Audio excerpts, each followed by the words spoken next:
आज आपण करणार आहोत मच्छीचं कालवण म्हणजे माशाचं कालवण। पहिले आपण गरम तेलात कढीपत्ता टाकून घेतला आहे। त्यानंतर त्यामध्ये आपण कांदा टाकणार आहे। चांगल्या प्रकारे खरपूसपणे भाजून घेणार आहोत।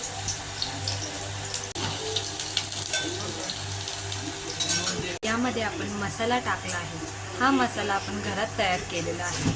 मग या मसाल्यात भाजलेला कांदा, भाजलेलं खोबरं, जिरं, कोथिंबीर, यामध्ये खडा मसाला सुद्धा टाकलेला आहे। हे चांगल्या प्रकारे आपल्याला मिक्स करून घ्यायचं आहे। या मिश्रणाला मस्तपणे साईडून तेल आलं पाहिजे, म्हणजे कसं छान लागते कालवण। आता यामध्ये आपला घरगुती लाल मसाला टाकणार आहोत। त्याला दुसऱ्या भाषेत आपला घाटी मसाला सुद्धा बोलले जाते।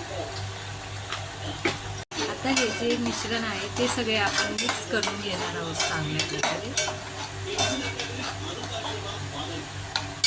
मस्त सुगंध सुटलेला आहे। आता अशा प्रकारे या मसाल्याला तेल सुटलेलं आहे। आता यामध्ये आपण सुरमईचे पीस टाकणार आहोत। तर यामध्ये आपण सुरमईचे पीस टाकले आहे व चांगल्या प्रकारे आपण ते मिक्स करून घेतले आहेत। तर यामध्ये आपण चवीनुसार मीठ टाकणार आहोत। आता आपण थोडेसे पाणी गरम करून घेणार आहोत सुरमईच्या कालवणात टाकण्यासाठी। त्यामध्येच आपण मसाल्याचे पाणी टाकायचे आहे। जेवढे कालवण तुम्हाला पाहिजे असेल तेवढे आपण क्वांटिटी पाण्याची ठेवू शकता। व हे चांगल्या प्रकारे पाणी उकळून घ्यायचे आहे। या साईडला आपली सुरमई वाफलत आहे। सुरमईच्या कालवणासाठी आपण एका साईडला गरम पाणी केले आहे। तर हे गरम पाणी आपण सुरमईमध्ये टाकणार आहोत। हे बघा, मस्तपणे आपल्या कालवणाला तरी आली आहे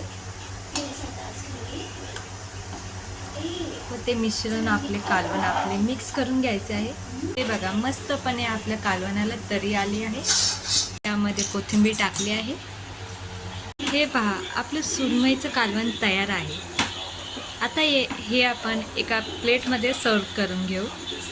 हे पहा, आपलं सुरमईचं कालवण तयार आहे।